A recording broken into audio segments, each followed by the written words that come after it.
back to Artie Lang News Center and our expert analysis.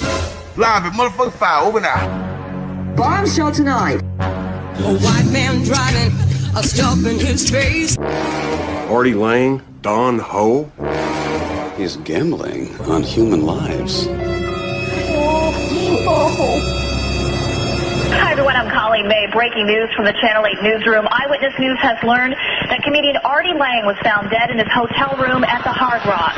Lang was in Las Vegas for the taping of the Howard Stern show. The hotel has confirmed his death and says that Lang's girlfriend found his body around 7 o'clock this morning. He was taken to UMC where he was pronounced dead. We are following this breaking story, and we will, of course, update you as new information becomes available. Now go home and get your fucking shine box. Look who it is. Artie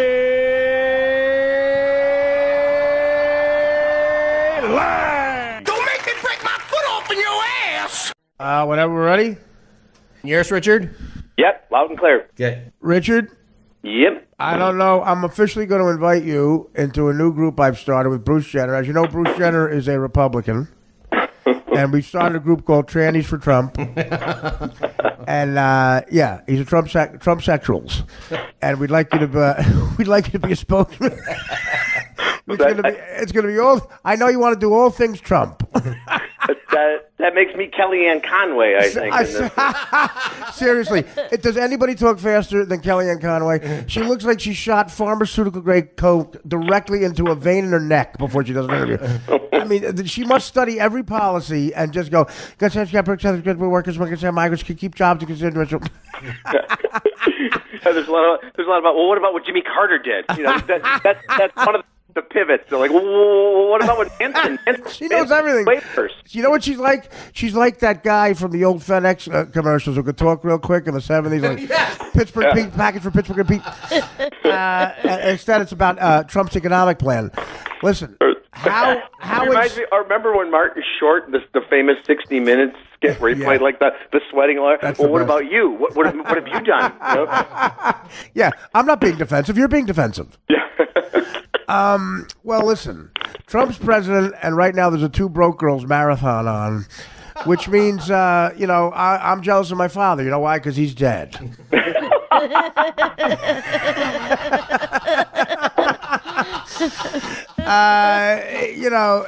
Honestly.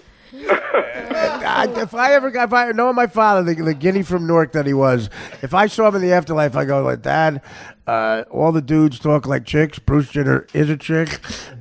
You got Trump's president. There's a Two Broke Girls marathon, and my father would probably go, Jesus Christ, what are you gonna tell me next? You're a black president? Well, the real upset there of them all is that there are enough Two Broke Girls to constitute a marathon, right? Yeah, right. I mean, it's one of those shows, and there are quite a few like this where you don't know anybody who watches them, but they're on all the time. Oh, I know, you're right. You know? Like in the 70s, the show Alice was on 13 years. Did you ever hear anybody say, did you see Alice last night? Yeah. Well, yeah, I can't believe what happened on this week's Alice, you know? Or it's kind of like, when we finally met the mother and How I Met Your Mother, or Grey's Anatomy. Someone said to me, I was watching Grey's Anatomy, I'm like, on what? Like TBS? Like, no, it's still on. I'm like, on television? Grey's Anatomy. I know. Grey's Anatomy.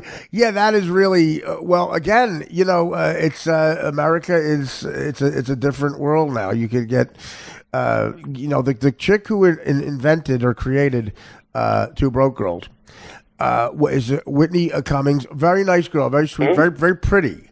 And she was like an open micer on the Stern Show. I remember. Talking about how I seemed standoffish at a gig where she had to open for me. Like, she was one of 3 people that opened for me. I said, I don't even remember meeting you. 2 days later, she could buy and sell me with a yacht, man. Because Two Broke Girls got on. And How I Met Your Mother, Neil Patrick Harris is the womanizer. That's what's wrong with this generation. He's this generation's James Caan. And there's like How I Met Your Mother. You look at somebody like Jason Segel, really funny guy. You can't blame these people for doing these shows, but every once in a while, it's like I'll tune into these shows. Same thing with Big Bang Theory. I had to tune in because Jim Parsons won the Emmy 47 years in a row, right? Right, I know. He'd be up against the greatest comedic minds of our generation. Right. And I would watch it, and it was always the same show. Yeah. I mean, it was like the same stuff was happening, and I'm like, it's supposed to be about these brilliant people, but they don't realize they're in, rules of engagement, just redone, Well, in New York City, you talk about the Big Bang Theory, and you talk about some of these other shows. I think you mentioned one other show. I think Two and a Half Men also is this guy, the Chuck Lorre. Okay, Chuck Lorre. Yeah. On the 6th Avenue in New York City, there's a famous clock that, with interest, it keeps constantly going forward and shows what our national debt is. Yeah, that has now changed to what Chuck Lorre's worth.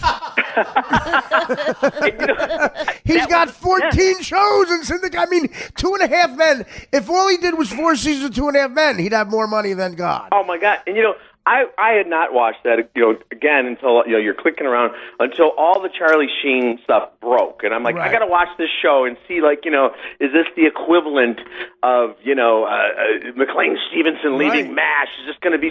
And I watched it, and I was like, that show was more offensive than anything Charlie Sheen did in his own life. Right. I mean, I know. It was unbelievable. It was like this was on CBS at a fairly early hour, and every episode was whores and it was on, and I'm like, this is on TV. Well, you know what? Charlie Sheen now has full-blown AIDS, and he looks like John Cryer. Oh my God. The guy in Two and a Half Men who looks like he has full-blown AIDS is perfectly healthy. And the kid is, of course, fat and looks like he has problems. The kid. Well, he did have a lot of problems. Well, and John Cryer, too. I give him credit because he's one of those guys who was smart enough to say, I'm going to drive onto that lot for as long as you want me to play whatever the name of my character is. and he reminds me of, in the Bulls in the 1990s. You guys might remember, there was a guy named Jack Haley. Sure. Who was he was a good-looking guy who was like a substitute, a bench warmer. And then he couldn't even play anymore, but he stayed with the team because he babysat Dennis Rodman. Right. And everyone would make fun of him, like, what is Jack? And I'm like, why wouldn't he do that? Right. If not, he'd be just the guy sitting in the 300 section trying to hit on lovables after the game. And he's like, of course he's going to keep showing up. Well, and then, of course, you understand, show business and celebrity euphemisms as you get older and jaded, and you realize taking care of Dennis Rodman means he's blowing Dennis Rodman. No. Dennis Rodman is plowing his pie hole every night long. Well, the amazing thing to me about all that was this was while Dennis Rodman was so out of control. And I was like, if that's a good job of babysitting him, what was he keeping him from doing? Ritual sacrifice before the game. Yeah, I got a handle on him. He's wearing a wedding dress, driving a motorcycle. Book signings. He dyed his hair orange and blew up the Sears building. What was he gonna do? Listen, me and Dennis Rodman, obviously this makes sense. He felt me and him were like kindred spirits after being on the Stern Show a couple times. Our first trip to Vegas, I went out one night. I came out. It was 9:00 in the morning, and I had a leather jacket on, a cigarette, and a baseball hat backwards, and jeans and work boots. I went there was so much badness in me. There was so much. I went into the steam room at the Hard Rock Gym, fully clothed with a cigarette. Oh my God! I just sat there trying to sweat all the badness out of me. There's another fat guy next to me in a towel who looked like James Caan, but heavy with the hair on the back, just trying to take a schwitz. And he looked scared of me because I had a cigarette in the steam room. I think I was chain smoking in the steam room. And then who comes in, buck naked, is Dennis Rodman, completely nude, and sits in front of us, and it gives me a fist bump like he knows me from the Stern Show, gets up and starts doing deep knee bends, and then he bends over to touch his toes, and his asshole is right in the face of me and this other fat guy. And the guy says, you know him, say something. I said, I'm not saying shit to him. And then he starts pulling out his dick like it's a rubber band, and like going back and forth. I'm like, what does? I said, I don't care how famous you are. What the fuck are you doing? Yeah. And and then he got on the Stern Show, and I said, goof around. I said he has a small dick, and he got mad at me, called me at home, drunk, and so we changed about a small dick for. I'm like, shut up. I said, if I look to my right, I'm going to see Filato. You're going to see Carmen Electra. You win. Yeah, you're sitting around your Dennis Rodman and you're thinking, things to do tonight. Have sex with 4 hookers. Yeah. Polish my championship rings. Call Artie at home and make sure that we're cool about the size of my Johnson. Yeah, that's my life without the rings. But again, what? That's a good title for my life without the rings. Well, I told you, man. The height of my career at Stern, with all the stand-up and everything, for 4 years in a row, I made about $4 million. That's what I made 4 years in a row. And talk about overachieving. My guidance counselor in high school told me I'd be a shepherd, and and I had every vice. Cheap whores, non-whores, blow, good blow, H pills, gambling on the Knicks, and I never ran out of money. I never came close to running out. What are Allen Iverson and Dennis Rodman doing? What are they doing? You're right. It takes a special kind of stupidity and skill set to run through when you're getting into the 9-figure contracts. Exactly, right? $100 million. I mean, okay, look. If you get convicted of a couple of felonies, which I was actually, but not like on the level they were. And I think the entourage thing, maybe you get blackmailed. But here's the key, Richard, and you probably know this better than anybody. You've been smart with this, I bet. Divorces, bad divorces.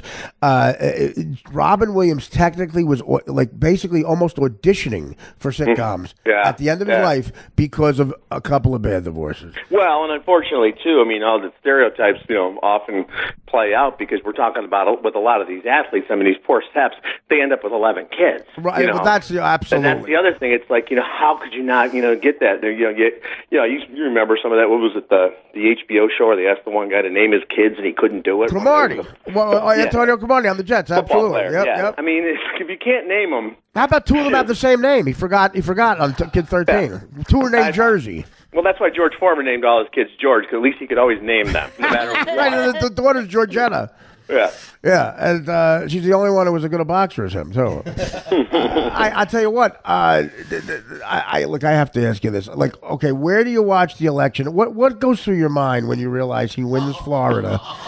And what were you thinking at that point? Because it really is the most extreme I've ever seen the country in my life. Of course, on a divide. These kids on colleges are going nuts. And what are your thoughts on this?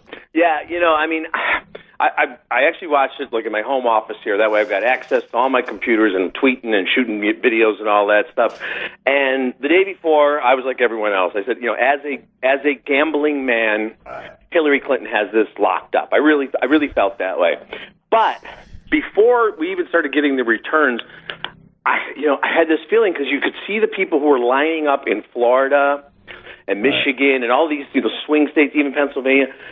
And all of the people lining up to vote on the day of the election were clearly Trump supporters. So all those early leads, and I'm thinking, well, because the truth is, older white people, they don't understand early voting. They think that doesn't count. They're like, I have to be there on election day. Right. So that early lead in Florida, you could just see it dissipating. By 7:15, I was texting and calling my friends going, you can fucking win this thing. Yeah. You could just see it come. But that said, it was still, to me, the strangest thing of all the news and politics and sports, everything I've ever covered in my life, it was the strangest night I've ever seen. It made OJ and the white Bronco chase seem just like a walk in the park because everybody. Donald J. Trump, the check mark next to his name. And I wrote something about this. I'm like, look, yeah, I mostly vote Democrat, but I can understand why somebody would vote for John McCain or Mitt Romney or the Bushes or Ronald Reagan or Abraham Lincoln. But this was one where I was just like, I think everybody just underestimated how much, first of all, people are fed up, but also how much they hated Hillary Clinton. Well, sure. He had all the stars aligned for him. He got the perfect person to run against. And first of all, he's lucky that that Assange guy hated her. If he hated him, if he hated him for some reason, it would have been the other way around. But he happened to hate her guts. And she loses Arkansas by a landslide. What does that prove? Anybody who knows them hates them. Like, they've clearly fucked over so many people. Well, and that happened. You go all the way back to 2000, and everybody talks about Florida, and Al Gore probably won. Al Gore lost Tennessee and Arkansas. He lost the president's state and his own state. If he wins those, he wins. And I look back, of course, I love to crunch the numbers, Artie. It was like, Donald Trump got pretty much the same amount of votes that Romney got and McCain got, but Hillary got about 10 million fewer votes than Obama got. Wow. So a lot of Democrats were like, they didn't turn out. No. He didn't get some huge. We didn't ride some huge wave of support. He got the 62 million votes that Republican candidates have gotten over the last 20 years. She just didn't hold up her end of the bargain. They just didn't go. And quite frankly, Colin Kaepernick is the fucking microcosm for all these shithead protesters, well, some of them. He didn't vote. He didn't vote, that guy. So it's like, well, what the fuck? What is your problem? You don't count then. You don't count.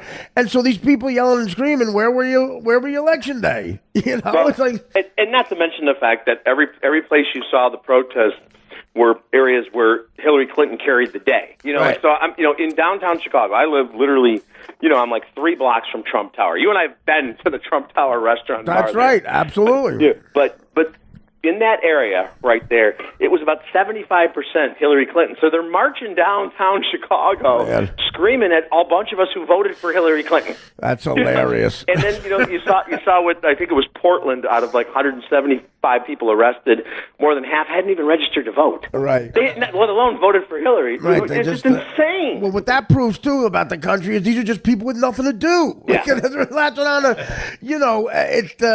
we're in rough shape just because, there's this new phenomenon that actually, I think one of the talk shows had it on. There's a lot of people. I know 2 friends of mine who are a little bit older than me, who have children who are about 18 years old now, and they've told them, like, the son is there's one guy's son, great student. And he says to him, Dad, I realize that I cannot, with my skill set and even great grades, get a good job. I plan on just not really ever working because, they have enough money to support him. And a lot of his friends feel the same way. Like, I'm not going to take a risk and lose money on a business or something, or risk being disappointed because I put all my hopes and dreams in a career. I'm just going to just hang out on your cash, basically, and just go to Thanksgiving and have a happy life. Yeah, there's that's a mindset. It is a mindset, and we're now going to sound like, I'm sure your dad sounded, my dad sounded, everybody does. Yeah, but it's a little different this time. But it's a little different. No, I agree, because I do know this. Just dealing with working in local television, working in radio, working in newspapers, working in the media, and there's still all these great schools, including like Columbia College here in Chicago, and all these journalism kids who come out. And they're, for the most part, with a few exceptions, they're stunned that they're told they have to start at the bottom. That's right. I mean, they absolutely cannot believe that you are telling them that they've got to actually go get coffee, that they've got to, run errands. I know, man. That's it.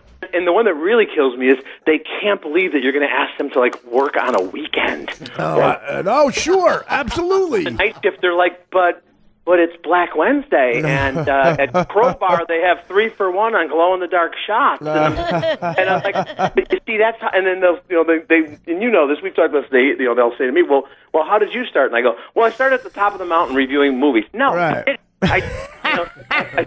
started working. I worked as a night side reporter for the Sun-Times, where they'd literally send me to Englewood to cover crime. I answered the phone. For the real reporters. I did all that. Like, shit. Listen, they think you're gonna go. Yeah, you know what? I got out of college and I drove to Chicago. Some guy met me and drove me to where Ebert reviews movies and said, "Sit here."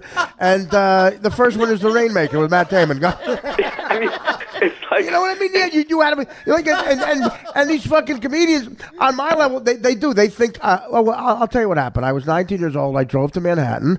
I met a guy on 38th and 7th. He drove me to the Stern Show and said, "Here's your chair." And we start at 6. they don't know the amount. You're right. I'll tell you why. Because with stuff like what people like me and you do on, first of all, on camera, and you're a great writer, of course, first, but you. They don't really. We have to make it look easy by the time we get to that level. It's got to sort of look like it is easy, but that takes a lot of work, and it looks casual. They don't know all the work that went into before you sat in that chair and I sat in the Stern chair. Right. A ton of shit happened first. The 10,000 hours that right. A lot of failure too. Failure and coming back from it. Yeah. People at small newspapers. When I was 22.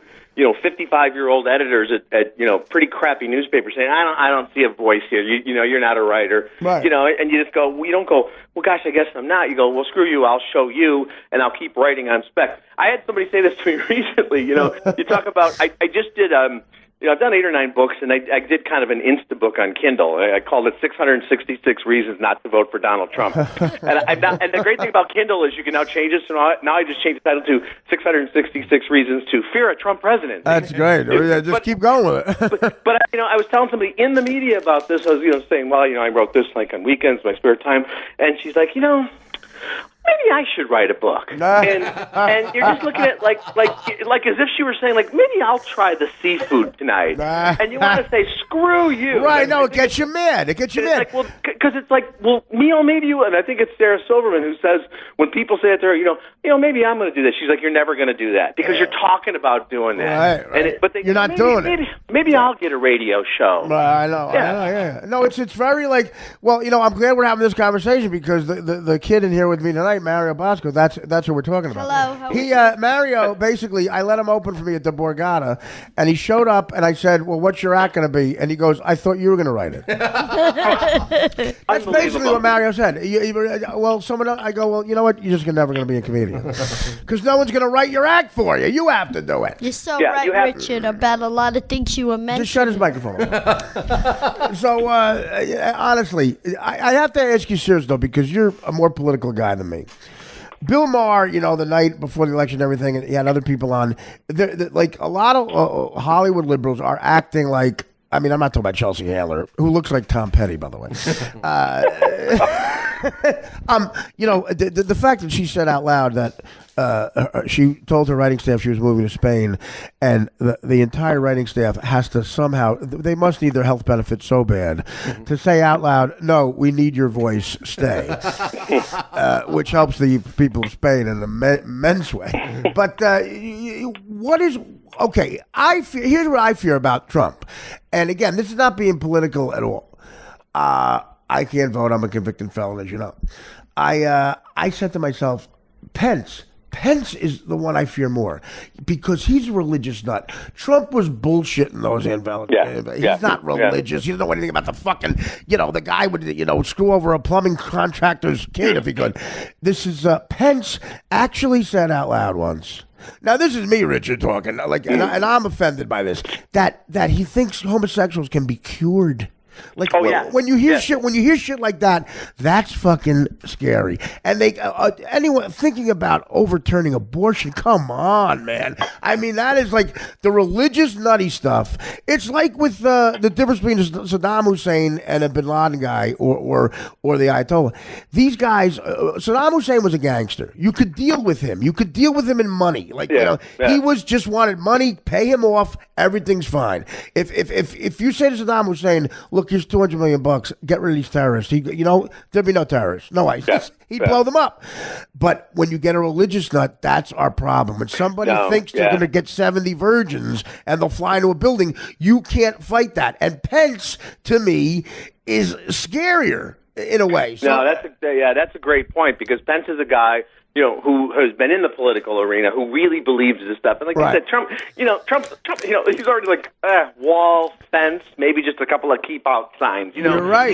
He's not going to do most of that stuff. Of course and Pence is scarier because, you know, you're right. I mean, I don't even think most of Trump's supporters were really falling for it. Like when he's holding up the Bible, he's like my favorite book, and you can see like the Crocs and Brentano sticker on the back. And they're both scary. Yeah. There's nothing funnier than Trump and Hillary pandering to black people. When Hillary said the one thing in her purse on that black radio station, when she said the only thing in her purse that she always has is hot sauce, I thought they were going to fake it. And so Trump and Trump at the Detroit church, when Trump is standing still and they're putting stuff on him like a piñata, they could have put anything on him. They could have put and he would have believed right. It, yeah. They could have put a pointy hat that said "I'm Mr. Poo Poo Pants" and just twisted him around and hit him like a piñata with a wiffle ball bat. He would have done anything they said to get votes. Yeah, like when they asked him, like, you know, to name a few of his favorite like biblical verses or citations, and he was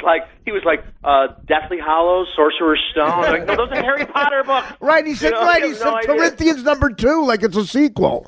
But you know, to go to your point about Hollywood too, Artie, and this whole I'm going to leave the country, and this is one of the things, and it's easy to say in hindsight, but the last few days of the campaign, when Hillary was doing this victory lap, right, and she's talking about how, you know, Gaga, and she was gloating. She was gloating, yeah. And that, you know, I was cringing watching that because you're not winning anybody's vote, and you might have some people going, you know, screw her. She's already acting like she's won, and all these people in Hollywood, and a lot of people on Twitter who are acting as if this is the end of the world, and all these young people who are weeping. It to me, on top of everything else, shows a real naivete about how this system works in this country. Right. That they think that, like, you know, that Donald Trump can just go in there and do anything he wants. Yeah, exactly. And it just goes straight through. He didn't buy the country like a company. Right, exactly. And I wrote this column in 2008 because I was here in Chicago, and it was exciting, and, you know, went down Michigan Avenue, 1 million people peacefully, like, just celebrating. And I wrote a column the next day saying, if you think all your problems are solved because Barack Obama is president, no way. You know, the great thing about this country is, and yeah, you know, people can talk about how they got screwed over by the boss or this or that, but the great thing is, it's really mostly up to you. Yeah. How you're going to do in this world. Well, that's the thing. It's like in inner cities, you know, and listen, people think this is a black thing. It's not. The rednecks in this country down south, they want to live off the government. You know, it's like some people, when it gets cold out, want to get arrested because there's 3 hots in a cot. They get housing. The last thing you could give a lot of these people who seem poor but are, you know, healthy and ready to work, the last thing they want are opportunities for jobs, because then they can't bitch about why they don't have a job. Well, that's exactly right. And a lot of people, you know, who were, you know, this very angry, you know, silent majority who, you know, put Trump in office. First of all, they're still as angry as ever. Oh, yeah. You know, they're finding other things to be angry about. But wait until about 6 months from now, when there isn't a wall, and he hasn't figured out a way to put 12 million people on a plane, because he's not going to do that either. Yeah. And he's not going to overturn abortion. And he's not going to just be able to get, you know, Ed Asner's character from Roots as a Supreme Court justice, you know. And they're all going to go. They're going to be more pissed off at that, because the same thing happened when they voted in all these Tea Party candidates here in Illinois. You know, 6, 7, 8 years ago, they voted in a lot of these candidates who all ran on the whole thing. I don't know anything about how government works, and then they went to Congress, where they were one of more than 500 members, and they got an office next to the janitor in the basement, and they saw all the bigwigs and they did nothing, because it doesn't. You don't get to say, you know, I'm the junior congressman from the 13th district in Central Illinois. I have the mandate of 1,400 people. I'm going to change the country. Well, you know? Yeah, there's red tape involved. It's like he can't, like, in other words, you're right. That analysis about buying a company is so true. It's like he's not going to just get up on January 21st and go to the head contractor on his job site. Tony, build the wall over there. It's not going to happen. You can say anything you want about, you know, George W. Bush. You can say anything about how he was unqualified, but, you know. And again, I didn't agree with most of his policies, but you know what he did when he got in office? He goes, who are all those guys that work with my dad and Gerald Ford? I'm going to make those, you know, I'm going to get all the guys who used to pat me on the head on Christmas, you know, the grown-ups who would, you know, be drinking brown liquor and then going out hunting, you know, but they knew what but they knew they had experience. I'll tell you what Trump should do. And what you just said is like that's thinking logically. And if you can somehow get it through to these kids, maybe they. And I think the other thing, the protesting on the level it is with the amount of people, it proves something else that's depressing about the country. And that's these people really don't have. These kids don't have any direction. They have nothing to latch onto. No purpose. They're not focusing on a career or anything. So this is a thing to talk to them. Like at Thanksgiving, this is what they can argue with their parents about when they ask how they're doing. You know, like how's that job coming? Well, the job is to get Trump out of office, and I'm doing it. You know, that's what they're doing. But you know, I really think that Trump, if he was smart, would concentrate on one major issue and go like ape shit to make it happen, like and then point to nothing but that, like go so you could actually have a talking point. You could say Flint, Michigan, you know, still has shitty water. There was a report. It was the most frustrating thing ever. There's these poor families that are using bottled water to bathe their kids to go to school. That's still going on. It's just not in the news. He should say, I'm gonna fucking put everything in to fixing Flint, Michigan. Or I'm going to take I'm going to take downtown Chicago and I'm going to build fucking schools that look like that Trump Tower, but where Chicago sometimes used to be. And it's going to be, and at least you go, look, I did something real where there's actually a constituency where the people in Flint go, he's the best president ever. And then maybe go, you know, if other districts would use this example, because you're right, he can't get all that shit done he promised. It's impossible. You know, that's a great point. And most presidents, when they go in, you know, come into office, they make that mistake of saying, I'm going to wipe the, you know, that's what happened at the beginning of the Clinton administration. Hillary had a new plan for health care, and it got bogged down, and next thing you know, there's like almost a revolution, and they're shutting down the government. Right. But, you know, it was like a master of that, not to get like, you know, not that I'm doing my version of Hamilton here at the history lesson, but you know, the master of that was LBJ. Sure. Lyndon Baines Johnson. He got in office, obviously in the worst possible circumstances, but after he got elected, and his thing was civil rights, right? He said, I'm going to go right. But you know what? He'd meet with King, and there'd be all this frustration because King would be, and he would tell him, I got to do one thing at a time. Right. Let me make sure those kids in Mississippi get into the college. Right. You know, that day. Right. Exactly. Let me call off George Wallace's dogs. In Georgia. Let me do, and he did it one by one. For whatever reasons, he did it, but he knew how stuff worked because he'd been a congressman. He'd been a Texas legislator. He'd done it for 25 years. With a smaller group, with a smaller group of people, exactly. And he would explain, to people, you got to do it in small steps. You can't do, if you try to do too much, you won't get anything done. Well, I point out my life. God was actually nice to me. He made me good at one thing. He made me good at it was either comedy or loading trucks. I knew kids who they could have been a model. They could have been a doctor, a lawyer. They were good with their hands. They could have been a carpenter. In other words, if they told you any profession, you would believe it.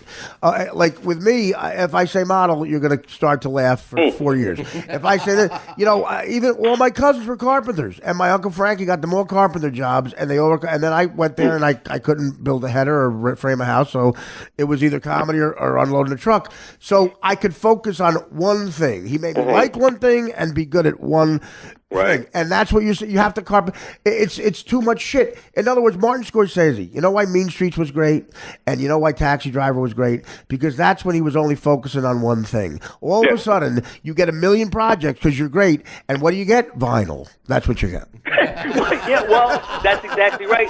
But you're like after the pilot, the actor's like, this was great. Where's Martin? He's not here. He's in Rome with Leonardo DiCaprio doing Covenant Island 2. But that's the thing we also see with the young generation. You see this in every half-ass award show and every commercial and every feel good thing.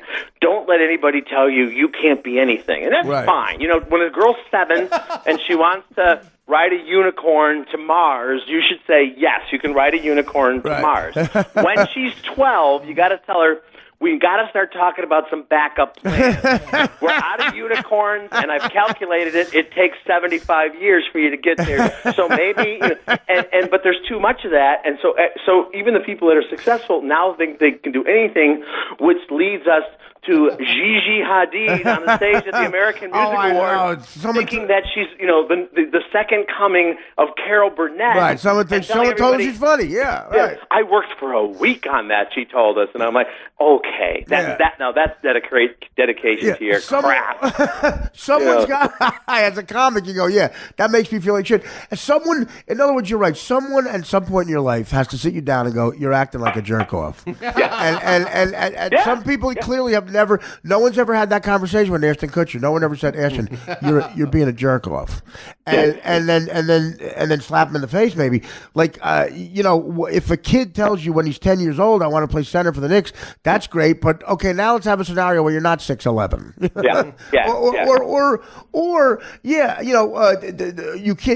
You can do anything in life if you put your mind to it. It should be you probably can't do anything in life. And how are you going to, Derek Jeter perpetuates that. He says everything that's a cliche. He tells kids, you put your mind to it, you can be anything. And look, if that were the case, I'd still have a mitt on outside Yankee Stadium going, when am I in, coach? Yeah.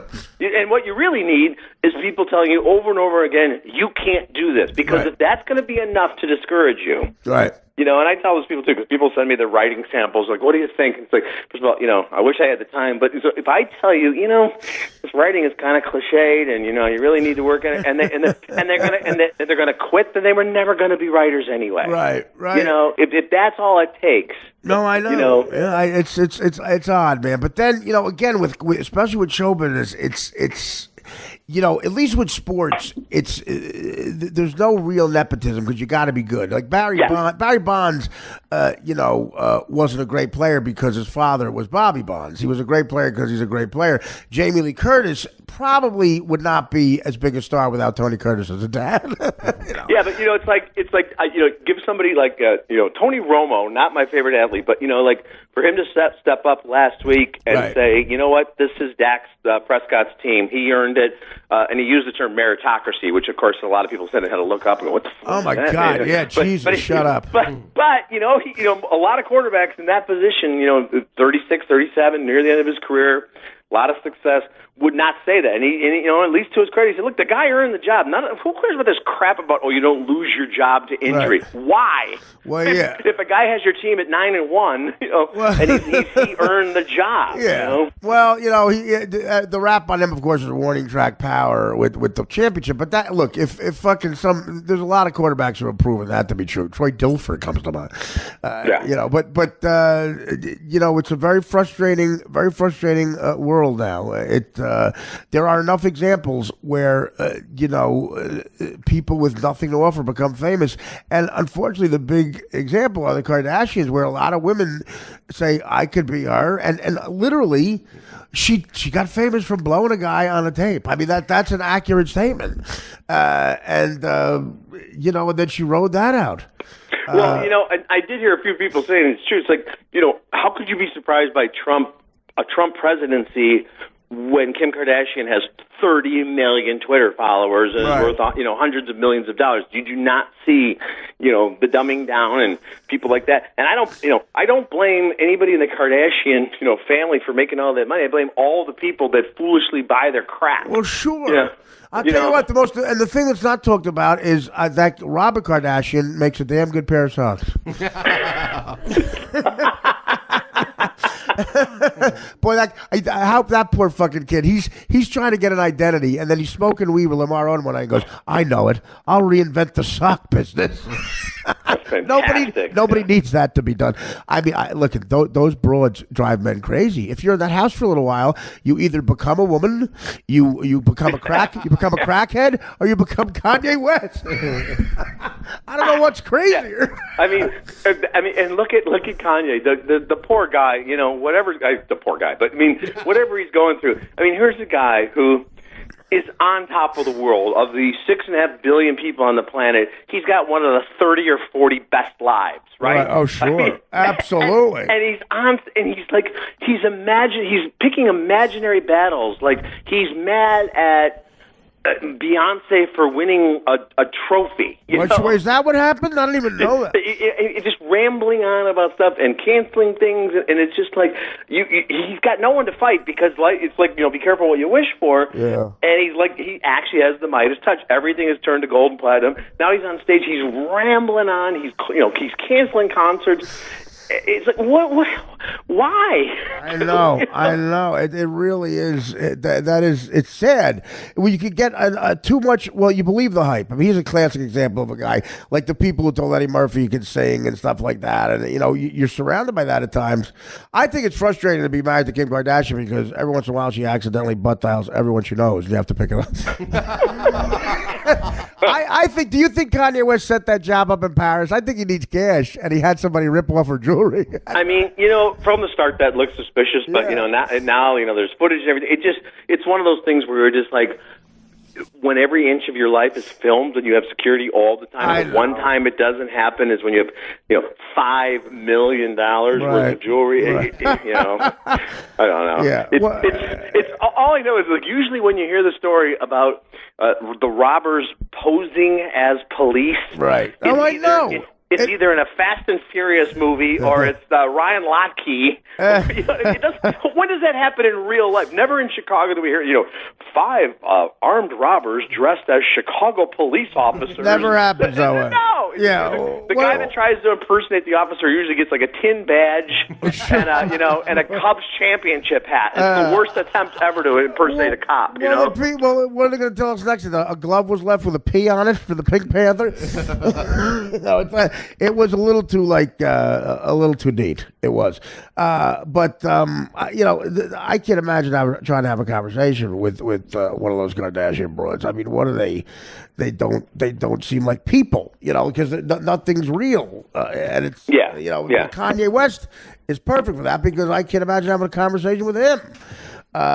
He's trying to reinvent something every time you see him. He's going to reinvent V-neck sweaters, and then he's going to reinvent rapping. The kilt, the leather kilt is back. But you know that more often than not, Artie. It's like it's the adage about where you don't sometimes want to meet your heroes too, or people whose work you love. Oh no way. And sometimes, I've been lucky enough to do it, and it's been great. And then there have been other times I'm at dinner with, some legend, and I'm thinking, this needs to end, as fast as possible.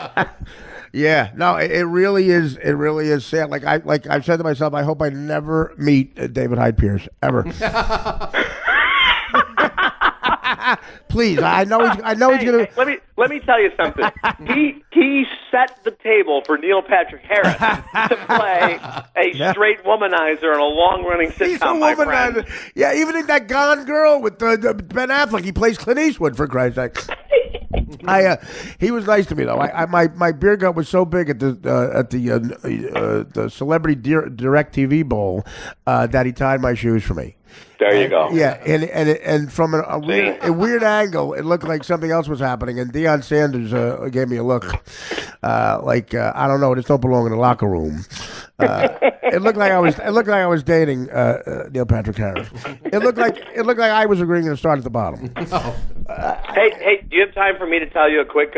Speaking of meeting your hero story that worked out really well. Go ahead. It just happened. In fact, you can see the article on the Sun-Times website now. But a couple of weeks ago, Warren Beatty was in town because he's got this new movie out. Sure. He plays Howard Hughes, right? Plays Howard Hughes, yeah. And we had dinner. It was just the two of us. We had a little security and stuff. But that's great. And then the next day, we spent most of the day together, and some of it was on the record, some off the record. But I mean, Warren Beatty, come on, right? Right.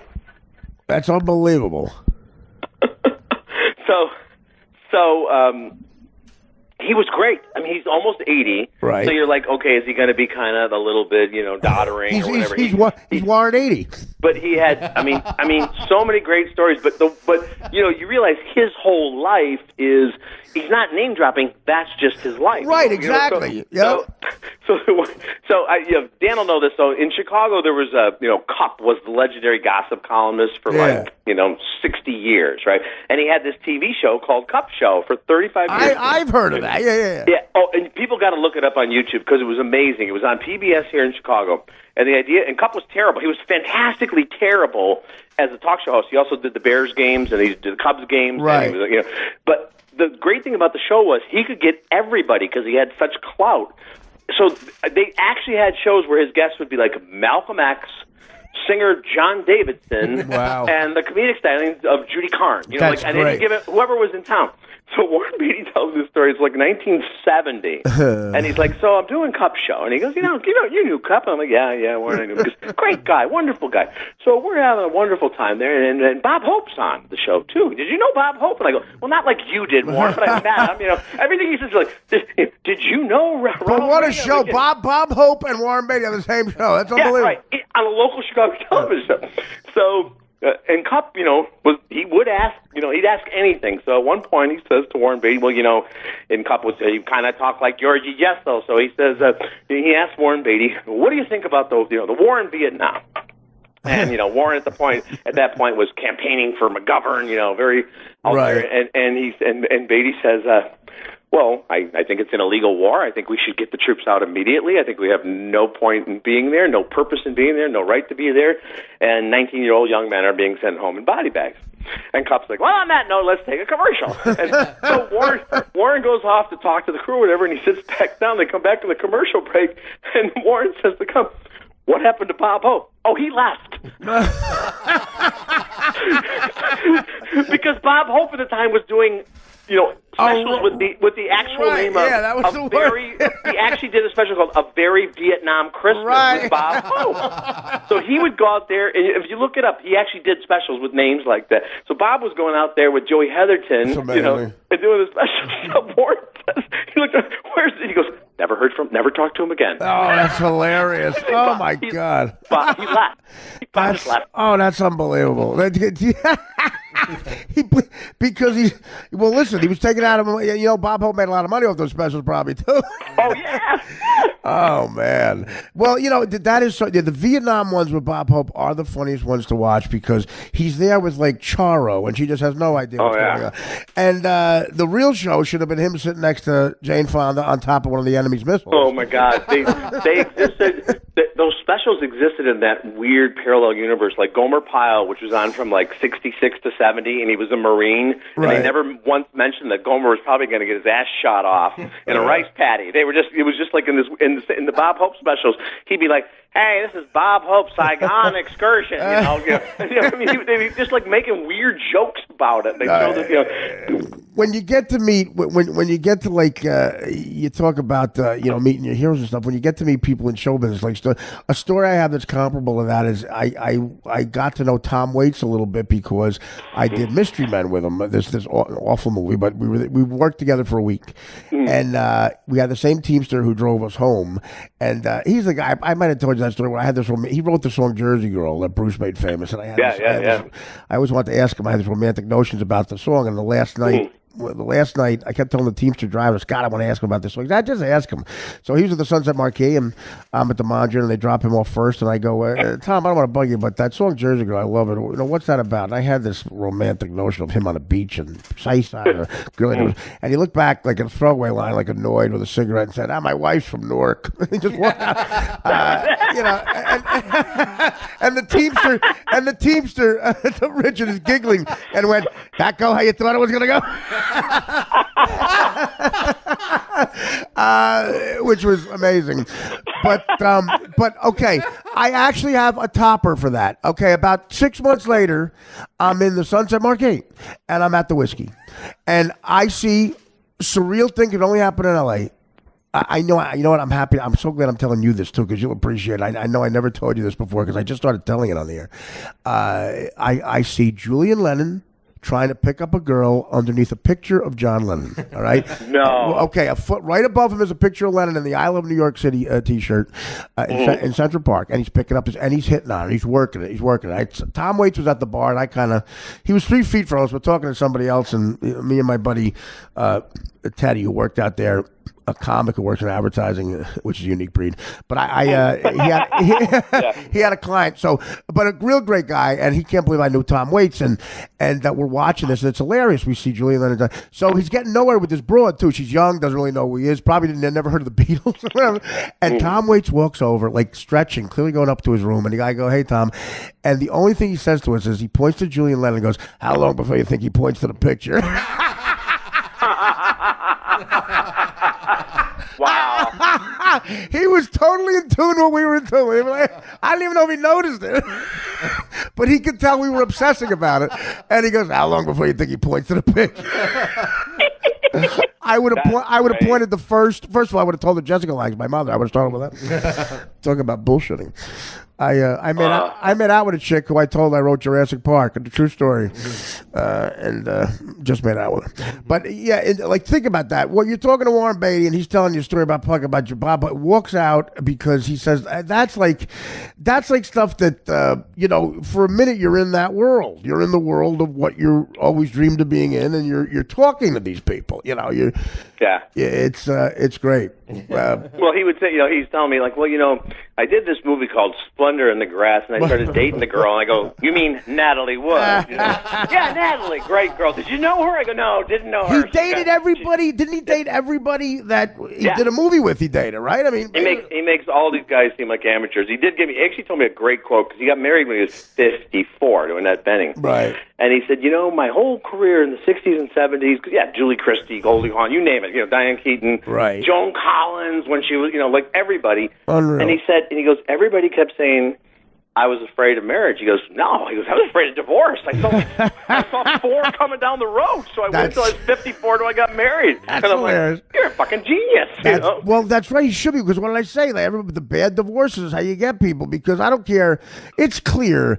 I don't care how thick the fucking prenup agreement is. If some hooker you marry says, during pillow talk, you promised me a yacht, that's it. That's enough for a lawyer to go, we're going to court. It doesn't matter. It's if you have kids, but... the fact that you meet the guy from Splendor in the Grass and it's real, and he does. Everybody he co-stars with, this movie that's out now where he's Howard Hughes, I heard he's fucking Matthew Broderick. Maybe a possible fling at that. Yeah, because he was wearing clogs one day. I tell you. I can't get enough of them. Well, Howard is proof that it sometimes it's okay to get to know your heroes. In my case, you just don't want to get to know them for 8.5 years. You don't want them to get tired of you. It's funny. It's funny you say that though, because on a not an 8-year level, but it's like we really did. We hit it off. Like I said, I took Warren Beatty to this steakhouse in Chicago. That's great. And then the next day, I actually at one point turned off my recorder because I was done. Then he was like, "So what else is going on?" And I'm like, "That's so funny." Your recorder was rejecting interesting stories. but it was like I had so much great. And then he was like, "Hey, listen, the next time you're in LA, I want to have you over for dinner." And I'm thinking, first of all, his wife's going to kill him, But and he's like, look me up, and here's my number. And there's a part of me that goes like, I think I want to just leave it at this. Next thing I know, perfect. I'm some mansion in Bel Air, and Warren can't work the TiVo. You're right. And that's a great way to put it. Yep, that's a great way to put it. You know what I mean? It's like it's a little too much then all of a sudden. No, why don't we leave it at that? Andy Richter had the greatest quote about like Howard talking about you on the air. Andy said, "You don't want Howard to talk about you for too long." That's right. That's right. Yeah, that's because exactly eventually you start to aggravate him. But I have to have the record. I didn't start to aggravate him until 6.5 years. Like that's a record. But the fun thing for you is they keep replaying all the good moments and all the bad ones for the rest of your life. Well, I'll tell you why, because it's all request, baby. Yeah. But they tell you, Art, that's like being on a sitcom because you repeat it and it is. It's a double-edged sword because I go to these gigs, I still do stand-up, and these guys listen to those reruns and they think it happened that morning. They yell stuff out from the show. Yeah. I'm like, guys, I don't know what you talk. I forget what you're saying. I don't know. I don't remember that bit from 2006. The drugs I've done. You do Sal's emotional voice. I don't know what the fuck you're talking about. But wouldn't it be funny if Warren Beatty said to you, Richard, you're a movie buff, right? Yeah. What's my wife's name? Help me out here. What was it? I did a movie about conditioner once. What was it called? Help me. I need some help. I said to nobody, I'll end with this because it's appropriate. I said to them, yeah, being on the Stern Show with the reruns, it's exactly like being on a sitcom, but just one guy gets paid. That's the problem. It's like if you're Matthew Perry and only David Schwimmer's getting the money. Well, listen. As always, this was fantastic. I love you. You got to come back. Come on the air. I think we're doing one movie to watch. We're going to Chicago. By the way. Always, I was just going to say, to cover Dan here. I'm glad we talked for 56 minutes about holiday movies. Yeah. Well, that's what I mean. Because Dan doesn't need a fucking movie. He sees every movie, for Christ's sakes. He's going to see whatever you're going to recommend. He's the only guy who sees movies he knows he'll hate. And like, why did you fucking see it? I think it's because of camaraderie. But what was Santa? Was Santa Bad Santa too good? Oh, Dan knows this. I went straight from that screening and talked to you, and this is the year of the long-awaited sequel. Like, they keep doing these sequels from movies from 15 years ago. Right. Like, My Big Fat Greek Wedding, and then the Independence Day sequel, and Barbershop sequel. I mean, all these sequels are from movies like 20 years ago, and in most cases, it doesn't work to pick up the story 20 years later. And in this case, I loved the first Bad Santa. Right. It's funny. It was shocking. It was all, and now it was sad to watch them try to do that again. And one of the things that I hated about it, on top of everything else, they set it in Chicago, but they filmed it in Montreal. Yeah, that's the worst. So let's take the three establishing shots of Chicago. Hey, there's the skyline. There's Wrigley Field. There's Water Tower Place. And now he's walking in front of, like, the transit system is right here. It's like, just that lazy kind of filmmaking. And Billy Bob's, phoning it in. It's the same kind of story, and all the attempts to be like offensive, they're just not funny. It's not like they're more offensive. It's just like, well, that happened 15 years ago. Right. They're so bad. They're mailing it in. Well, me and Norm Macdonald shot Dirty Work in Toronto. It's a true story. It was supposed to be like a New York type city we were in that Toronto was doubling for, and we dirtied up a street to look like a New York street where we lived, and then we went to lunch, and when we came back, the city of Toronto had cleaned up the street. That's Toronto. Can you believe that? And then, I can't believe it. Exactly what you just said. I was at the Montreal Comedy Festival, and they wanted me to tape a bit where I'm going around asking like homeless people from New York for money, and the bit was supposed to be they think I'm homeless or something. And every homeless person had a French accent. I said, this guy sounds more successful than me. This guy sounds like the billionaire villain in a Bond movie. Yeah, the street musicians are like, well, I graduated from Juilliard. I took home $712 today. You sound way more successful than me. Give me a sawbuck, Pierre. All right. Richard, it's great. So Bad Santa, no. Is there a recommendation right now for the holidays? What's good? Yeah, there's a lot of great movies coming out in the next couple of weeks, and I'll be glad to come on again and talk them in detail. But one movie I want you to check out, Artie, and I want your listeners to check out is Manchester by the Sea. Oh yeah, which great. And people go, oh Jesus, it looks like it's about some heavy stuff, but so what? Most movies are. Sure. And it's so well done, and it's about Casey Affleck, who's always been a really good actor, but like all of a sudden he's got a leading role, and he's Oscar worthy, and every little detail about this working class village in Massachusetts, which is actually called Manchester by the Sea, which is like a fishing town. Yeah. But it's like anybody who comes from a working class town where everybody knows everybody else, and everybody has kind of a shorthand, and if something bad happened 18 years ago, they never let you forget it. This movie hits on all of that perfectly. It's so well done. That's great. Well, the kind of people that ain't voting for Hillary because of Kanye. But that Casey Affleck, I always said that because even in Good Will Hunting, he's very good in that. In the smallest of roles, he's funny, and every line he nails them. So Danny saw it and said it was great. I thought it was great. What'd you think of Bleed for This? I thought it was really good. I thought, and Miles Teller's not always my favorite actor because I think he's one of these young actors who's like, look at me, but he did a really good job. And again, talk about, working class, Providence, Rhode Island, but I thought he did a really good job as Vinny Pazienza. And that story is crazy when you look back at it. It's the only, I mentioned this in my review, every boxing movie has the obligatory training sequence where the crusty trainer who's trying to get redemption and the fighter is getting off the mat. Right. But this is the only one where a guy's wearing a halo screwed into his head because his neck has been fractured. Oh, God. And all that happened, it's crazy. The guy got his neck fractured, and a year later was in the ring with Roberto Duran. Right. Because he was insane. That's unbelievable. Yeah, every one of those movies has a trainer. Someone's telling you to crap thunder.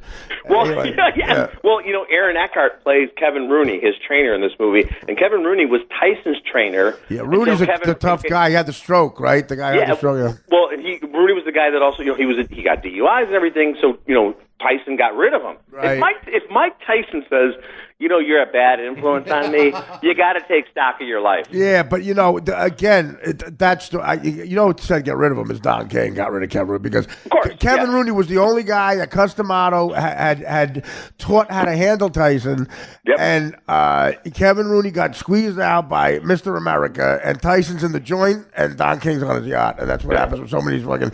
Don King is the devil, and Muhammad Ali said it himself. He said, "Don't fuck with King." And I didn't know the kid who plays Pazienza. I said, "Where do I know that face from?" And then I finally figured out it's a poster in Dan's room. I said that. Oh, get out of here! You love that guy. How about the Cubs, dude? We got to ask you, a White Sox fan, about the Cubs. Is it sickening being there as a Cub fan, or what? No, the only reason it's not is because they're like the best group of guys. I mean, the way they play the game. They are. David Ross. The story about 39-year-old backup catcher who becomes this folk hero. Amazing. Anthony Rizzo, the first baseman, is one of the coolest guys that I've ever met in the bit. So it's like I can't really root against them. I mean, in the meantime, the White Sox are announcing they're going to hire Eddie Stanky to be their manager. That's in Eddie like Stanky. in 1964 all over Well, again. listen, Eddie Stanky's got a perfect last name from what I hear. But I tell you what, Anthony Rizzo, it is amazing how the first baseman for the Cubs, Richard, could you imagine telling him the story about Cup, Warren Beatty, and Bob Hope, and he doesn't know who all three of them are. But he's a world champion for the Cubs. But this is typical Chicago fan. Dan wins. First of all, living with Dan while the Cubs had that season, I can't even tell you the noises that would come out of the room. Where I would put him like in an enclosure, and I would hear motherfucker, and I go, what happened? He goes, they just walked somebody in the first inning. What? Fucking is the first inning. Calm the fuck down. If they could lose, he would leave. He wouldn't leave. He wouldn't watch the top of the ninth. I go, where are you going? He goes, I can't watch the game. And I go, what? The Cubs win 108 years. They're waiting for him. He celebrates for 2 seconds, and now today he's pissed off the fucking Cutler and the Bears lost. I'm like, the Cubs are champs. Who gives a shit? Calm down. The thing. That's the thing. This is the thing with Cubs fans. They have worn that for so long and loved that. Now that they're the Yankees now. They're a team with a huge payroll. That's right. They're a monster, so it's like, and that Cubs fans are almost not comfortable with that. That 7th game when the Indians were coming back. Of course, as a Sox fan, deep down, I was rooting for the Indians. I really was. And I was like, oh my God, if the Indians win this is going to be the greatest thing ever. Because these guys, that's great. But now that the Cubs won, it's almost like, well, what do we do now? That would have been great if the Indians win and the White Sox fans have a parade. The other classic thing is the city of Chicago. They always do this. So they estimated for the Cubs parade and rally that there were 5 million people. Right. And they said it was the 7th greatest attended event in the history of civilization. and I'm sitting out there. I'm at Grand Park. Now, Grand Park, it's a fairly big venue, but it's not huge. And Lollapalooza gets about 200,000 people there, and then it's filled up. Yeah. But 5 million people. By my calculations, every person there would have to have 7 people standing on their shoulders to hit the 5 million mark. Yeah. They were like, it's just behind the pilgrimage to Mecca of 1912. No, it's not. It sounded like Sam Giancana told you the numbers. They're a little inflated. Yeah, no, right, exactly. But the bigger the story out of Chicago the next day was everyone who attended that got shot. Every single person. Well, listen, it was nice to see. But you guys are a White Sox fan. You got to hate that. The celebrities, the fake fan celebrities all go for the Cubs. Like Bill Murray's clearly the real deal. But, there's a lot of people who, the fourth lead from, John Cusack standing for serendipity all of a sudden is a Cub fan. There was a lot of that. And Murray's always been there. Murray used to be in the booth with Harry Carey, and that's fine. But you see these actors I'd never heard of. And the great thing about 2005 when the White Sox won, I know I've told you this, but the great thing for me was the truth is the Cubs do have a lot of Eddie Vedder, and they got the big time Oh, Chicago area. Eddie Vedder was getting on my very last nerve. Oh my God. Yeah, and he's but like when the White Sox were winning in 2005, they're scrambling right at the national level, and they figured out it's me, George Wendt, Dennis DeYoung from Styx, and that's it. Those are the only White Sox fans. Good for you. So it works to my advantage. So I'm Joe Buck, and here's Richard Roeper, famous Chicago White Sox fan. Where if I'm a Cubs fan, I'm like, yeah, you can get a standing room only ticket. Have a good time. Absolutely. And everybody's just changing, sacrificing their art. Like Eddie Vedder, I think, said in an interview that the song Jeremy was about Jeremy Piven, and that really. That really disappointed me. Yeah, Jeremy Piven. Oh, Jeremy. It's fantastic. Well, listen, I love talking to you, buddy. That's true. We got well. Come on, it'll be a good excuse for you to come back on. Absolutely. Talk about the holiday movies. I'm up for it. And what do you got? What's your web, Twitter, or anything? What do you got for us? Just at Richard Roeper at Twitter and RichardRoeper.com. You get all the stuff right there. Yeah, you will be entertained. The greatest guest ever, Richard Roeper. Thanks, buddy. Thanks, man. Thanks, as buddy. always. All right, talk to you later. Bye, guys. Great guest, Richard Roeper, and He is good. yeah. Well, yeah, we had fun. You know what? You were great. You were great during the interview. Why? I didn't say anything. That's what I mean. But Try to do that. Try to do that. Like, try to do what you did in that interview. What are you looking at me for? But I mean, yeah. he tells great stories, and We're back. Back at this. No, I know. Yeah, I know. The greatest thing happened. The greatest thing happened. The doorman downstairs is a new guy. Mario buzzed up and he goes, "Should I let her up?" And he said, "Who? She wants to come up, Charlie." And I realized he's saying that he thought Mario was a broad. Don't you feel disgusting that you look that effeminate? No. You look so effeminate. Because you're wearing an effeminate jacket. I'm not wearing a feminine jacket. I'm wearing a regular winter coat from Zara. But no guy takes the time to do Mouse-free. those. What construction worker has to look at that? Who dresses like a It construction looks like you worker? put together a bow tie for every fucking thing there. What is No, that? bow tie. It's a turtleneck, you spustard. By the way, Dan's struggling to write down. Were you pissed? Yeah, I don't understand this. White Sox lets you. Remember, I told you that the ESPN when they had the Chicago Dan, championships, no, I don't. They left the White Sox. You off. gotta be more specific. I don't know what the hell that said. By the way, we have to discuss. All right, I have real dry hands from diabetes, and in the winter they're terrible. And I'm going to the doctor tomorrow, and he might tell me. That's why I say I might have 6 months to live. But that's fine. It's going to be the Dan and Mario show after that. No, it's not, because you're not going to die. In No, it's 6 not months. because you suck. I'll talk to the doctor. I'm kidding. What is that going to do? You're like the Godfather with Jenko. Pull some strings, Godfather. I'll pull some strings. There's nothing I can do for you, Jenko. You're fucked. you had too much cholesterol. That's what you're fucked. So there's this gimmick that my sister and Danny actually told me about, where you put Vaseline in an asshole. No, you put Vaseline in gloves, and you put your hand in the gloves, and you sleep with them. So Vaseline's on your hands for the whole night, and it does work. They're way better. But so I said, Dan, pick me up if you can, if you get a chance, because he's the only one who leaves the house. I said, pick me up if you get a chance. Go to the hardware store and get carpenter's gloves. And I figured, Dan, maybe he's a man's man, whatever. He gets one pair of brown gloves. It looks like carpenter. The other pair of gloves he gets, I don't know. Like Bruno Mars backup singers, I think wear these.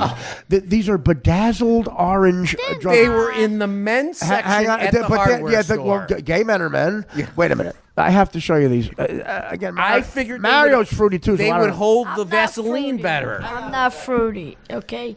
How come I don't hear this headset? Well, maybe because you unplugged it or something. I don't know. You were the one that told me to turn it down. Okay. Can you hear it now? Now I hear it. All right.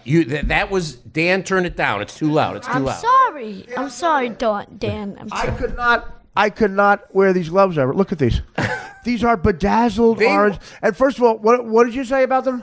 You figured what? They would hold the Vaseline in there better. Okay, that's the best. Just isolate that. We're discussing why something's not gay, and he said the sentence, "I figured they'd hold the Vaseline better." But they're not. That's the most disgusting thing. Mario, do you notice we're not considering talking? I think those are construction workers. These are what you wear at fucking gay school. No, they're not.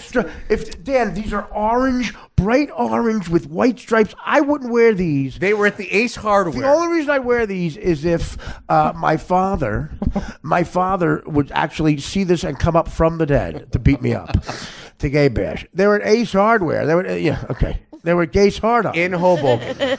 In Hoboken. What does that mean? Hoboken. Look around you. Who's living? Hoboken's not tough anymore. Hoboken's a bunch of fruity yuppies from Indiana with finance jobs.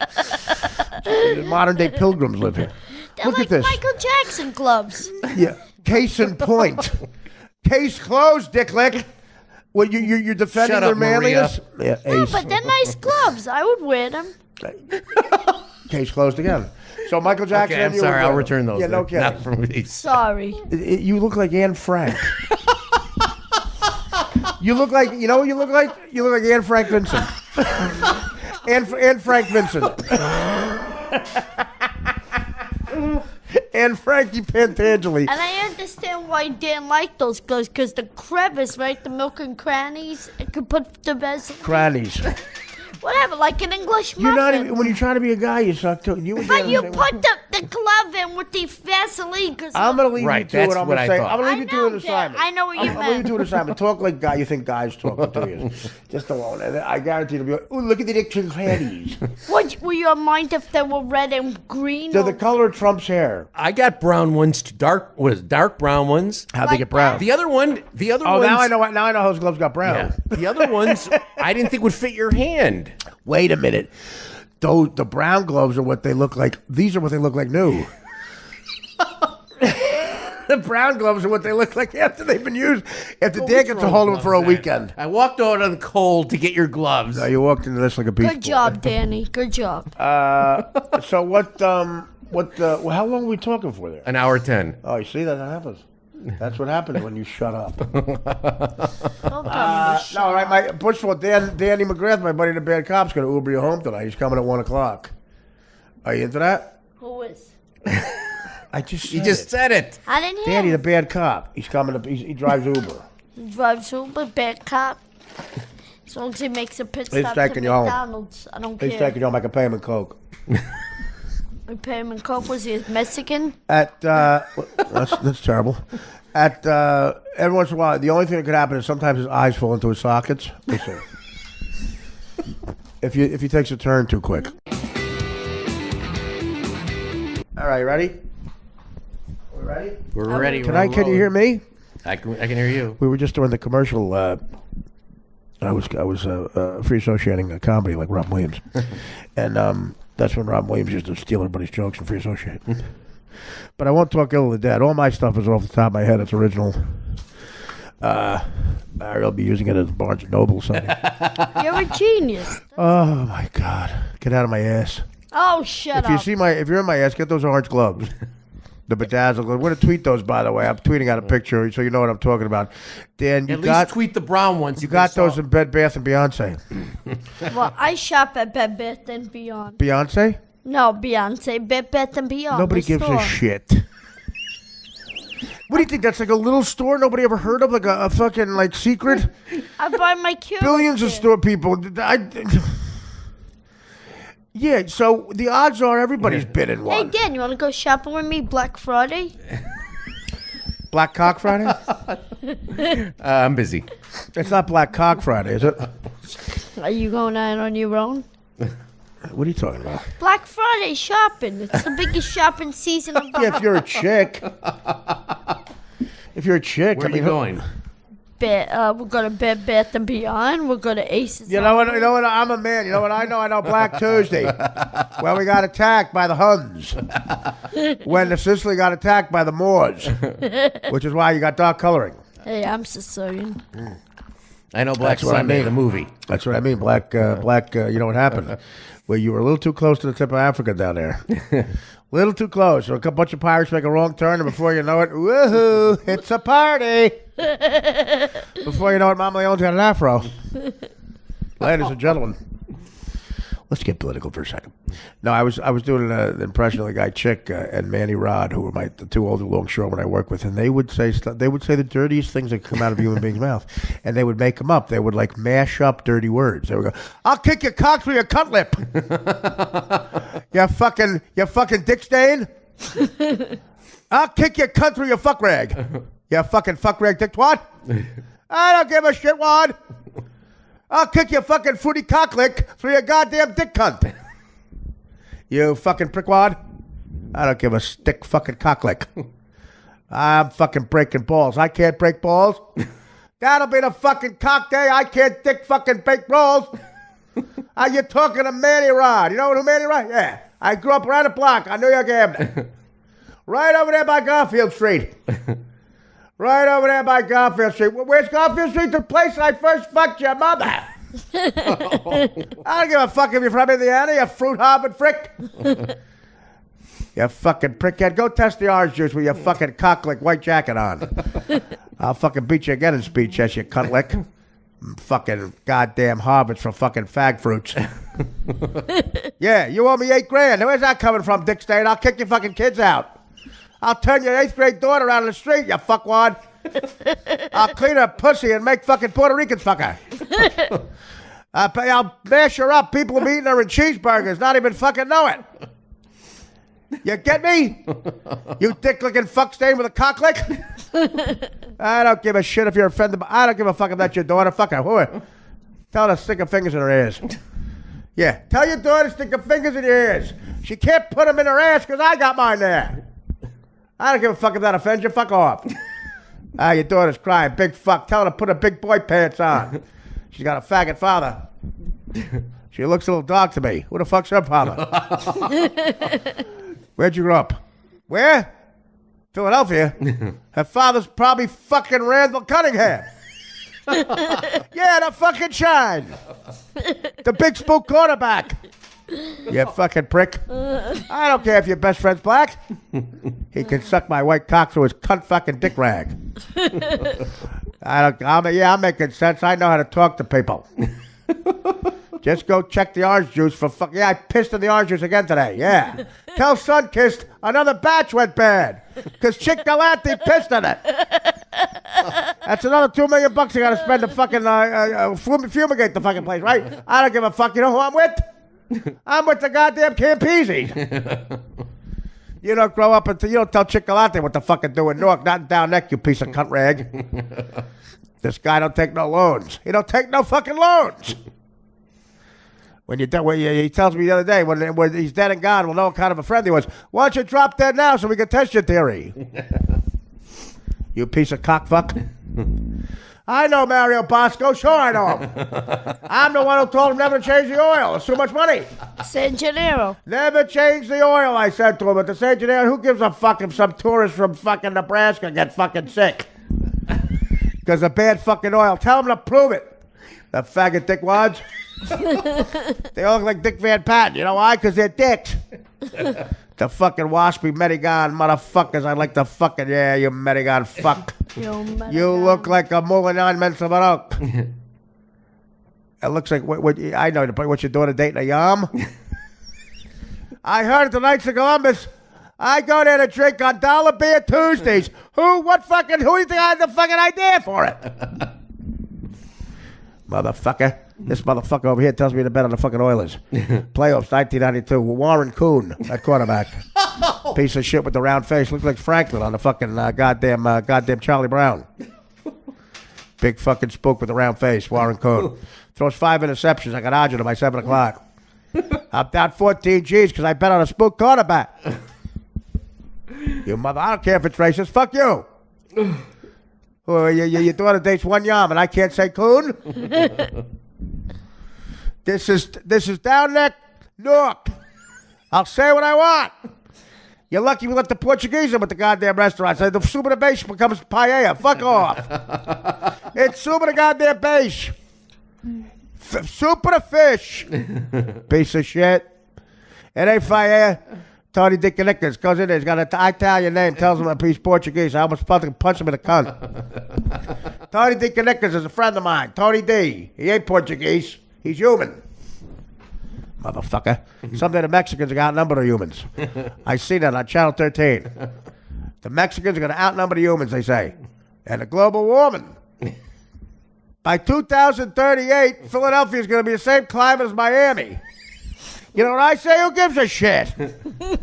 Instead of 3 hours on a plane, it's an hour to go down and bang some broad or waitress at the Waffle House. I got 3 gumads down in Miami. 2 in Boca Raton. The one is the stewardess at the Boca Nuts, the comedy club. Boca Nuts, I named it. I'm working on Hojoken up here. On Hoboken. Don't fucking make fun. It fucking tells you where it is. In that one title, it tells you it's a comedy club because of Hojoken. What the fuck is jokes? Piece of shit. Tells you it's in Hoboken, tells you it's jokes. All you need to know. You save time. You call up, you got that credit card scam we had working. The fucking, you know the credit card scam we had working? You know what I'm talking about. The half a shine from Brooklyn. He comes in, he's on Avenue Way with free housebreaking wee-wee pads, whatever you purchase. Yeah. Rondazzo's. He used to work at Rondazzo's in Sheepshead Bay. I wrote the commercial. Come to Rondazzo's for a wonderful meal. Chicken francese, fried calamari. And how about that hot sauce? Oh boy, is that hot. That's me, motherfucker. I'm in the Clio Hall of Fame, the Commercial Hall of Fame. I couldn't go myself. I sold the fucking unit. I sold the statue. I broke it up like a piece of fucking shit. I broke it up like a stolen Pontiac. I sold it for parts. I got a chop shop by Shea Stadium. I'm up to my ass in equity all along Route 3 in Secaucus. Secaucus! I'm trying to get the government to have a caucus in Secaucus. Could you imagine the marketing? Just think of it. The Secaucus caucus. We'll be all over it. What the fuck does Iowa got a caucus for? That don't sound like caucus. I tell him I got Secaucus right here. It rolls off the goddamn tongue, fucknut. I'm sitting there with the councilman, what's his face, Amy Schumer. I said, Councilman, no, Chuck Schumer. Yeah, whatever. Who, by the way, Chuck Schumer seems a little flimsy. Him and that Ted Cruz, Flimsy Cruz. I told Flimsy Cruz, buy Mario Bosco's website. Fuck him. Then we'll blackmail him for it. We'll put Jap porn on there. Gay Jap porn. Did you ever see a gay Jap? Unbelievably sexy. It's fucking great shit. Hot action. Hot action. I was in the porn business before you were born. I invented the money shot. Lexington Steel. Yeah, sure. I'll tell you what, that guy's bad with money. He's got a Goyisha cup. All right, what's your story, Mario? It's about the Yam in Coney Island. All right, let's stop. No, I'm serious. We're out of time. What is it? Okay, what about it, Mario? Stop trying to be cool. Yam came over to me. Yam Kippur came over to you? No, the Yam. He came over. I don't stop trying to be cool like me. You don't have charisma. He said, what does a Yam mean? And I said, an eggplant. Well, Mullen Yam. Well, Mullen Yam, but we couldn't tell him That's the story? Yeah. No, it's not. It is. What's the story? He bought candy for me all summer. Every time I turn around, Are you trying to be funny? Trying to be funny? Right. I'm not trying to be funny at all. Let's just cut this out. Mount Boredom erupting. What's the story? That's the story. Okay, the word yam happens to be in your story after I say it 3 times. No, you're trying to be like me. Everybody wants to be. Everybody wants to be like me because of my bone structure. All right. You know, there's one part of the Mario story I forgot to tell you when we were supposed to go to the San Gennaro feast. Yeah. He said, well, I'm going to get going. I said, well, don't you have to sell your chocolate? He goes, no, I have an assistant here. I'm not going to stand out here with all these people. Wait a minute. You what? He had an assistant. You have an assistant? Well, he was working for me at the feast. Dude, how much money do you make? Well, this year I lost $1,400. Yeah, well, dude, what's going on? Is there angel dust in the candy? No. You have an assistant? Oh, God. You must talk to him. Oh, my God, the poor guy. It's the one place you're important. He was a fat Greek kid. He was related to that kid that came fat Greek kid to the show. Well, was he having a wedding? The fat Greek kid? He wasn't having no wedding. Trust me. My Big Fat Greek Reception. Is that the sequel? My Big Fat Greek Reception. Couldn't sell a box of cookies to the. So what? You find the retarded Greek and make fun of him? Yeah, what am I gonna do? It's part of my nature. I'm saying that's the one you find the one person that you can make fun of. Is that why you were trying to talk to Boschetti? You want to get him as your assistant? Yeah, I was gonna get him to stand there and sell cookies. He'd be doing good with that. No, but he's not going to do that. I'm kidding. He's spoiled now. I spoiled him with a job. By the way, Machete, you tell us, put out a weird tweet. They're all weird, but he said it goes like this. We're trying to figure out this about me or Stacy Pressman because the other night he just pissed me off so bad. He was supposed to come here and he didn't. I don't know what the hell that's about. I don't know. What does he think he's doing? Gino Bisconti is ready for the loony bin. You know what? If they didn't want to come, that's fine. Just text. But they're doing it on purpose because nobody cares. Nobody cares about you. They should be so honored to have this opportunity. Just shut up. The phoniness. I'm not phony at all. I just want people to shut up. I don't want a compliment. I don't want anything. Well, I owe you a compliment. No, you owe me more than that. Because you do enough for me. Uber doesn't work on compliments. The Uber guy doesn't send you to Long Island because you say, hey, nice shirt. You piece of shit. Thank you. Yeah, I don't need your compliments. You don't owe me a compliment. You owe me about 1,800. I want to know when Bichetti and Bisconti. Well, Bichetti and Bisconti, I don't know, got those two heads together and came up with no heads. Between Bichetti's enormous forehead and chin and cranium and the dark circles under Gino's eyes, Gino looks like a raccoon. An unfunny raccoon. You mean a dead one? Picture a raccoon who can do crowd work. You know what? He's so good at crowd work. Pretty soon he's going to be in the crowd. Oh shit! I take Gino to open for me at a construction site where this happened to me once before. Years ago, I did stand up when in a construction site for you millennials out there, elitists who've never worked with your hands. You got city hands, Hooper. You've been counting money all your life. Halfway through a big construction job, big like building in the city. When they reach the halfway mark on the job with the schedule, they have a big lunch party. And, they give 18 Native Americans 14 shots of Zambuca and send them up. Send them up to the 28th floor and go, rivet that in.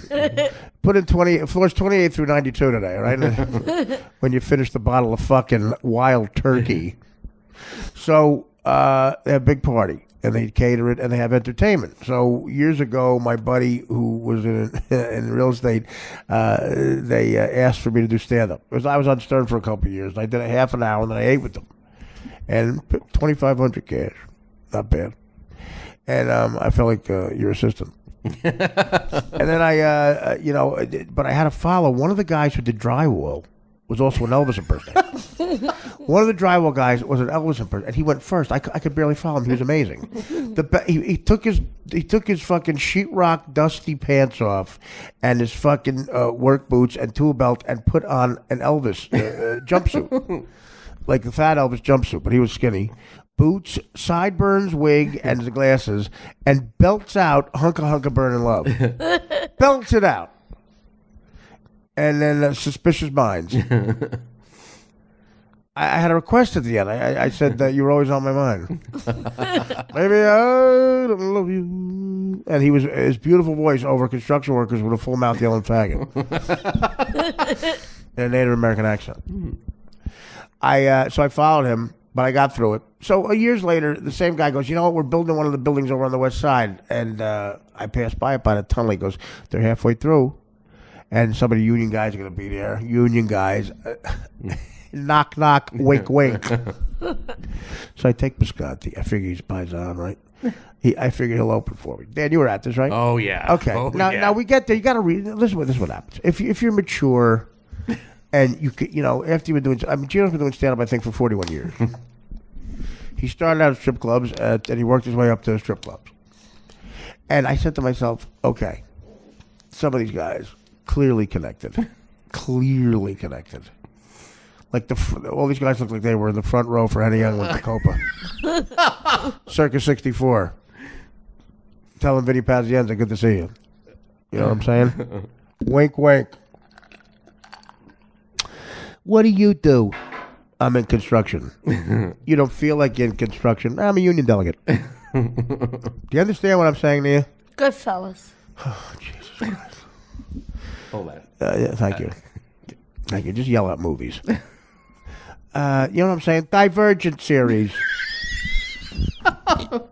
You know what I'm saying? Memphis Belle. All right. You're not helping. Yeah, so whatever. That along those lines. So you got to read the thing. So some of them have wives there. And Gino, when we're on the road and the only people in the front row are dweebs from some frat, he gets a little nasty with them. But I figured he's a pro, or so I thought. And he'd read the situation. And he wouldn't call Mr. and Mrs. Gotti cunts. Boy, was I wrong. Wow. Yeah, he gets up there and just starts, there's a woman with her husband who's clearly a union delegate. They're both notaries. And he just starts going, hey, look at this whore with the wig and the hairspray. What? Whore? And they're looking at each other like, what the fuck? It's a guy in a pantsuit. With a leisure jacket on. Look like Louis Guzman in the Boogie Nights movie. Without Louis' cranium. And he didn't say Mira every 2 seconds.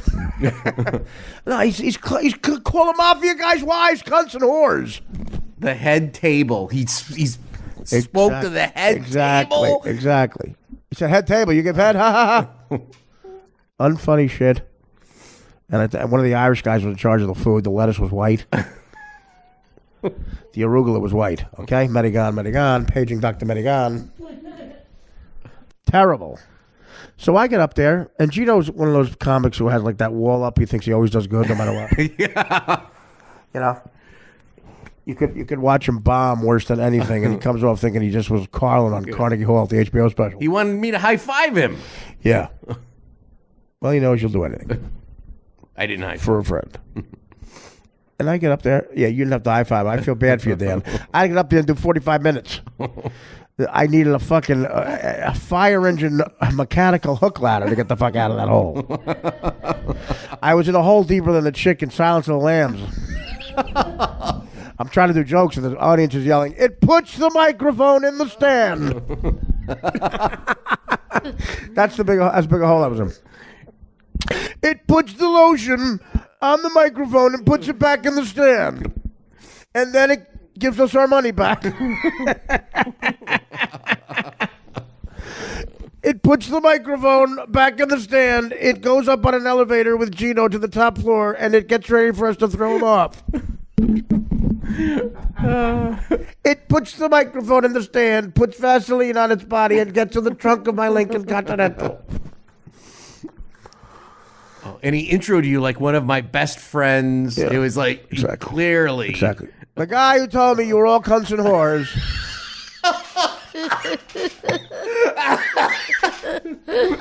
My real estate buddy, who clearly is afraid of the mob guys, looking at me like you're going to get me killed. Next time I saw him, he had one knee. They gave us our cake in the shape of the building to go. Get out. Take this to go. Cake in the shape of building. It's the shape of your cranium soon. Yeah, so anyway. Get out. So anyway, that's the guy who's teaching us a lesson. And I paid him. I would pay anybody. I made $15,000. And I think I gave him like 2 G's. Of course, why not? You know how often he makes 2 G's? Never. Christ. Last time I took him on the road, he opened up for me in Detroit at the Royal Oak Theater. That's when I collapsed at the end of the show. I had pancreatitis. I had to go to the hospital for 9 days. 9 days. I got a catheter on me in Detroit. Oh, shit. Yeah, my God. Detroit's worse without a catheter. And, yeah. He goes out. I overpay him again. He takes a big shit in my dressing room. I got you a fucking hotel room, you Gindaloon greaseball.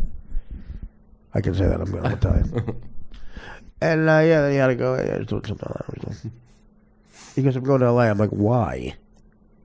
Why? L.A. is too crowded with the people in show business. Anyway, I love him. And Mike, I had tough love with Mike. I had tough love with him. I had to tell him honestly. You're not losing weight. Artie, look at me on Periscope. Jesus Christ. Jack LaLame. Hack LaLame. I could go on and on. All right, Mario, do you want to yell at any other movies? What? Do you want to yell at any other movies for no reason and not help me? I'm sorry. I thought you were talking about the gangster and the. Yeah, I know, but no. Whatever. I'm not going to explain it to you. I would love to see Pachetti and Bisconti together in this room. Going head to head. They've been in this room. I mean, everything you say is boring. I'm kidding. I love you. I do. Well, I love you too. All right. Salute. You got to get out of here. No, actually, take care, brush your hair. We're back. Rich Roeper, thank you so much. The great Mario Bisconti. Oh, no, Mario, what's your name? Mario Bosco, like the syrup. Yeah. Now, what are you coming in any other? You coming in this week, right? Is he coming in more? If he wants, yeah. You want to come in? We're doing shows. What shows are we doing? I have to add. I did a character for a long time that may or may not be entertaining, but we're going to air it because that's what's great about a podcast. I have to add to that, and then we have 2 more other shows. So we're going to tape 3 more shows, and during the Thanksgiving week, that other show will air as a bonus. Right? Yes. So a lot of podcasting coming your way. Yeah. Me and Danny have done 2,000 hours of podcast. These are in the archives. I hope people are listening. This is quality stuff. So tomorrow will be Ben. Who we interview tomorrow? Your buddy Ben from Cash Cab. Oh, Ben Bailey. Right. Oh, that's great. He'll be in here. The great Ben. He's coming in live, right? Yes. The great Ben Bailey, great comic, and hosted that great show Cash Cab. Had a lot of fans, and me and my uncles were on it. It's great. And we'll talk about that. So Ben's coming tomorrow night. What time? 9? He's coming at 8. Oh, good. All right. Because he's got a set late. Right, okay. He's always in the cellar. Good man, great comic. And then Wednesday is Joe Buck. The great Joe Buck. In the afternoon. Joe's got a great book out that I read called Lucky Bastard. And I'm in a full chapter. Like I said before, the Norm book, my life has been such a chaotic fuck-up. Now books are being written about what happened. And I can't remember it. 2 books in the last month have come out, and I'm like, I'm just doing loser thing after loser thing. But somehow I made it here.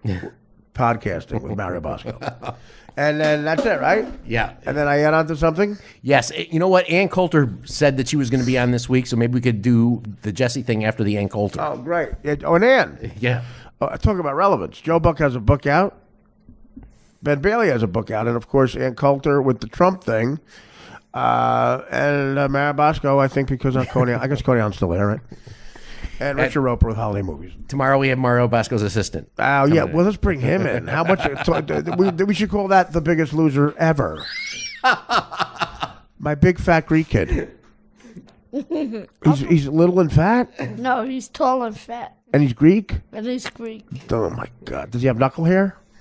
Yeah, and he has That's the worst. If you find hair, if you find hair in pancakes, unibrow. He has a unibrow. Una, not Nuna. Luna, what the fuck? I don't know. Una Dunham. Listen. Oh yeah, that's right. So I hate knuckle hair. Like if I'm in a diner and I got a hair in a pancake, I just hope it's not the knuckles, the knuckle hair. So great podcasting still to come before Thanksgiving, a bonus show after Thanksgiving. We're just giving and giving and giving. And some of you pay and others take.